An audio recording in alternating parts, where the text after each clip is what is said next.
Welcome to the Michigan Travel Show, a kaleidoscope of stories about the people, places, and events that shape our great state. Okay, the Edison Pool Complex.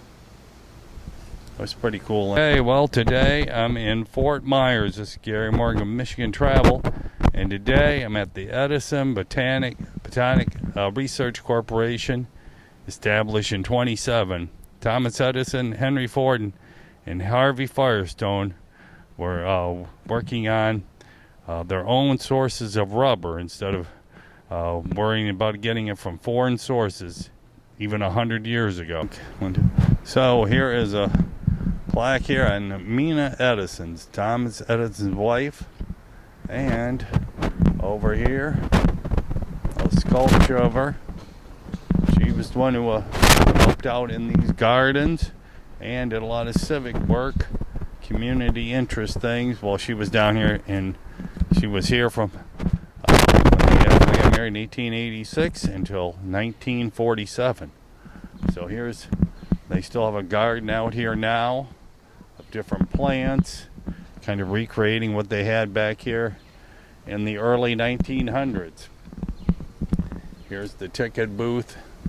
There's the big banyan tree, one of the largest ones in the world there, that was started from a sapling. All the flowers here. So anyway, we will go around here and check. Okay, well, here's one of the Edison Family Den, it says. There it all is right there. Huge home right on the bay here. Not letting anybody inside them because of COVID. And here's some of the trees out in front of it. This is all part of the estate here. It's a 21-acre estate. Okay. On the front side of his estate, they got a Christmas tree on it. Going out in the bay there. A board sidewalk. He has another home right there. Edison and Ford lived here, and Harvey Firestone was down here all the time. So he had a huge complex here. Okay, Edison had his property right through here on the Cochalachi River, and his pier went out, they said, upwards of 1,500 feet. Here's a seawall he had built with rocks. And then over here, he's got a pavilion. This was called Coconut Grove over there. There's all kinds of plants here. This is pretty cool. He set this all up. That other pier over there, I believe it's the Ford estate down the way. This is cool how this is absolutely 21-acre property between the two sides of the main road there that dissects the property. It was here when he got here back in Here was Edison's private pool. Pretty cool. He built it above ground out of concrete. Pretty cool. I don't know how deep it was, probably 10 feet deep down there. Awesome.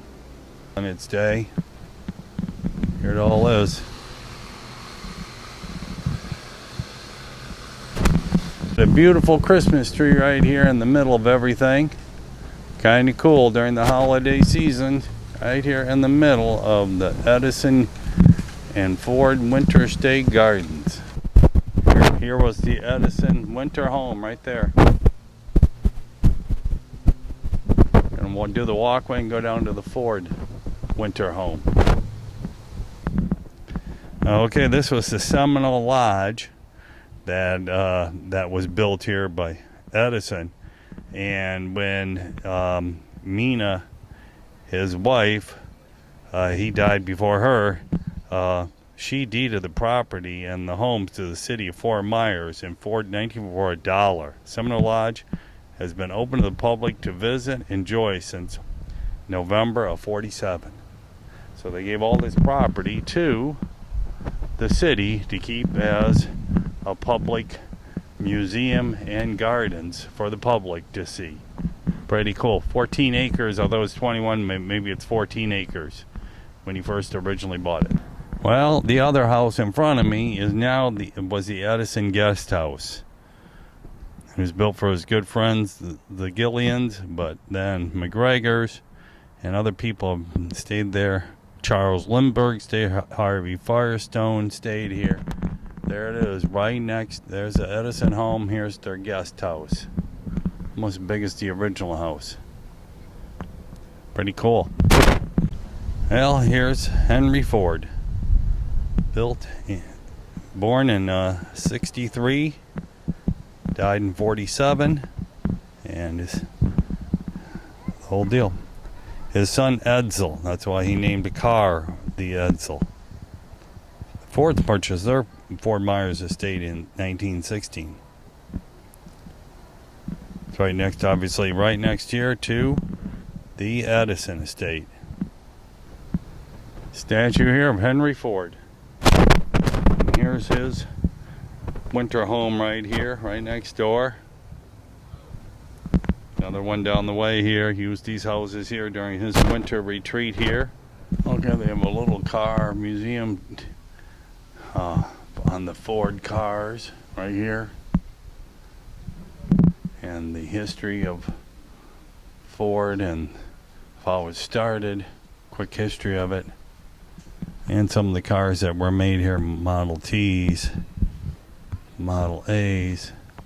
It's all in just this shed here.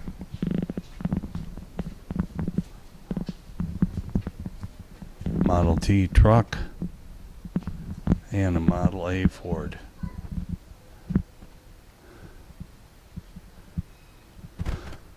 Inside the Ford estate home, their living room that decorated for Christmas. Kind of cool. Okay, here's kind of the whole estate here. The Henry Ford houses, the Edison houses, all the big palm trees. And then here's the river. We're at the edge of the property here.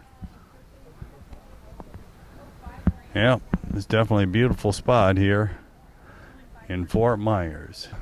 Here's the Calhatchie River here that the Ford estate was on. Ford and Edison estate. Now they got a big hotel there.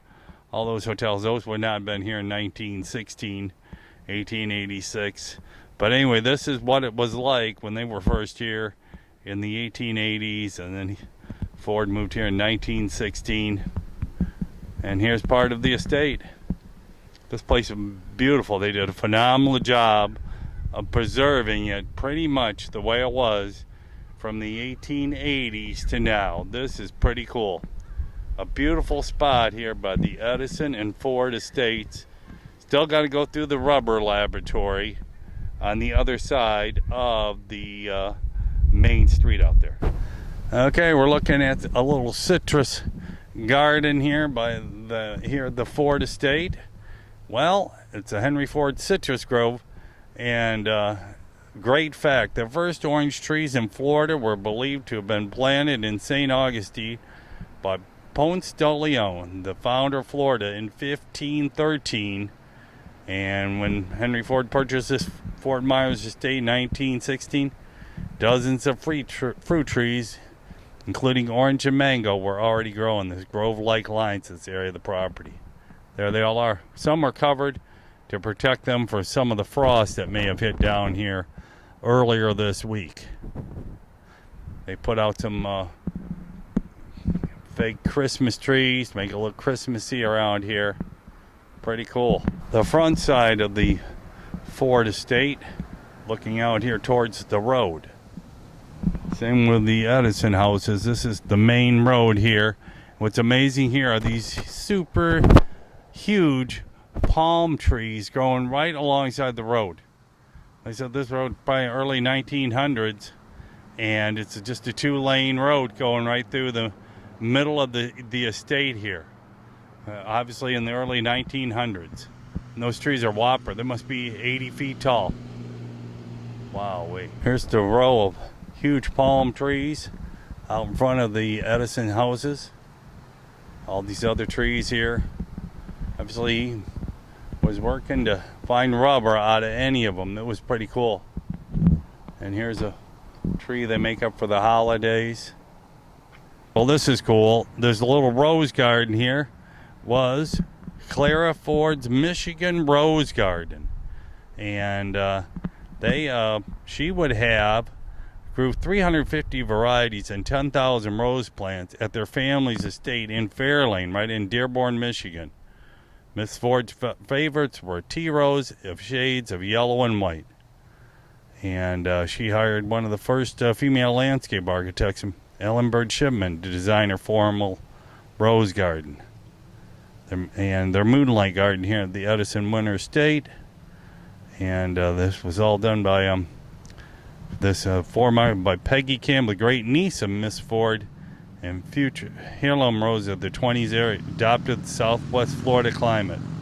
Right there is their estate at the 4-lane in Fairlane, right in Dearborn, Michigan, in its day in the 20s. That is pretty cool. Yep.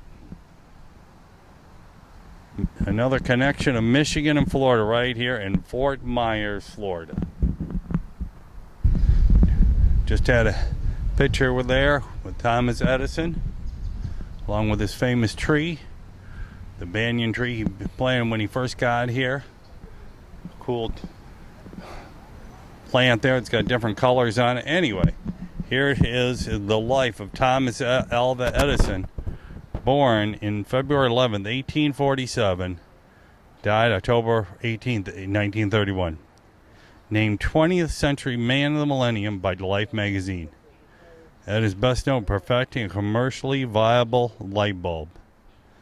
But he's also a newspaper telegrapher, inventor, businessman, boss, husband, father, and friend. During his career, he awarded 1,093 U.S. patents.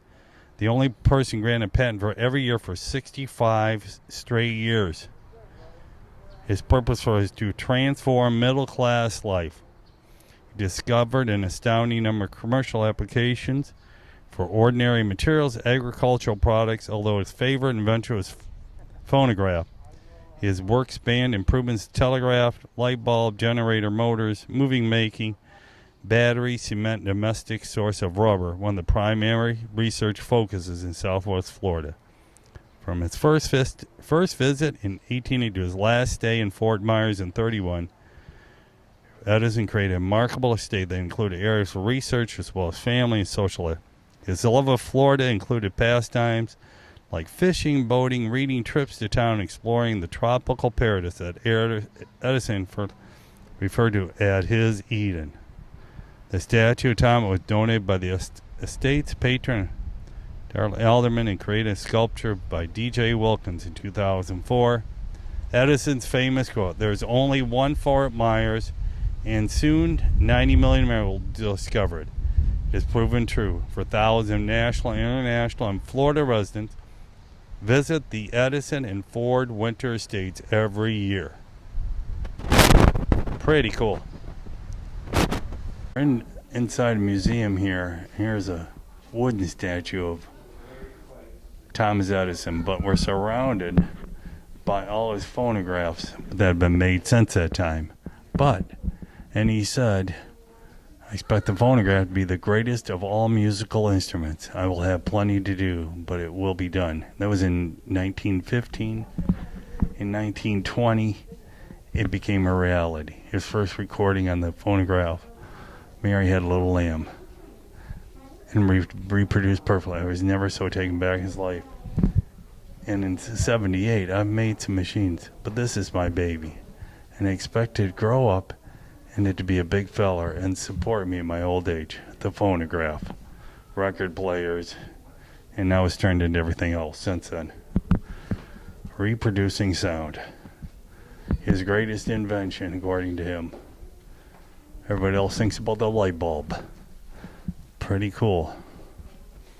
Tesla and Westinghouse.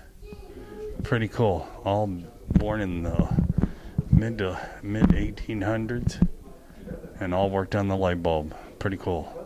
And did a variety of stuff. That is so cool. I remember watching that movie on those trees. the whole wing here is about AC/DC.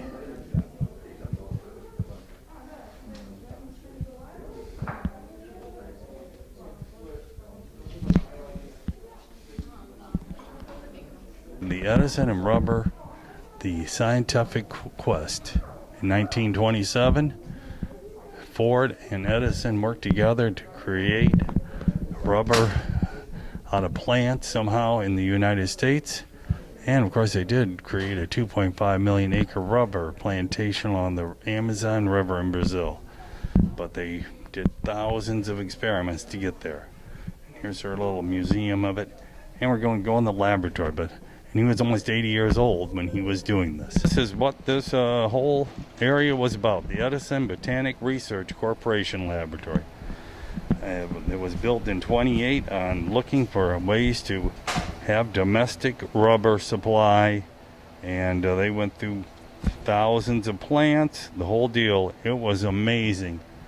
And now we're going to go inside the laboratory, just a small building right here of where he did all this. It went all over the place for them to do it. Barns, storehouses, concrete walls. Right here, Thomas Edison, credit. Okay, well, he worked with Henry Ford and Harvey Firestone to make rubber, and their most promising plant, Siligo, which is known as goldenrod, was selected as the most promising plant to make rubber out of it. It didn't come to complete fruition and he died 31, and then the rubber project was continued for 5 years until it was transferred to the U.S. Department of Agriculture. So he didn't complete it, but at least he started all of it with Henry Ford, Harvey Firestone, the tire magnet. There's all kinds of stuff he had inside this laboratory. Lathes, chemist bottles, all kinds of bottles over there. He did all his research inside of here. Tool benches, he tried everything. Of course, he had lots of scientists with him. Pretty cool. Chemical processes. Wowee, pretty cool. Back in the 20s and 30s, and back in the 1927, the project started. These goldenrod plants just outside the laboratory was his #1 pick to produce the most rubber. Whether it totally was ever put into production, I don't know, because then they started planting forest in Brazil after that, and they did not completely say what it did. But anyway, phenomenal place here, the Edison Ford Winter Estate, and the laboratory of Thomas Edison, looking for rubber. And of course these banyan trees are one of the big candidates, but they are phenomenal trees when they grow. Well, a phenomenal place to stop and see, the Edison Ford Winter Estate and Laboratories. I've really enjoyed being here. This has been phenomenal. Well, time to head on over to Sanibel Island.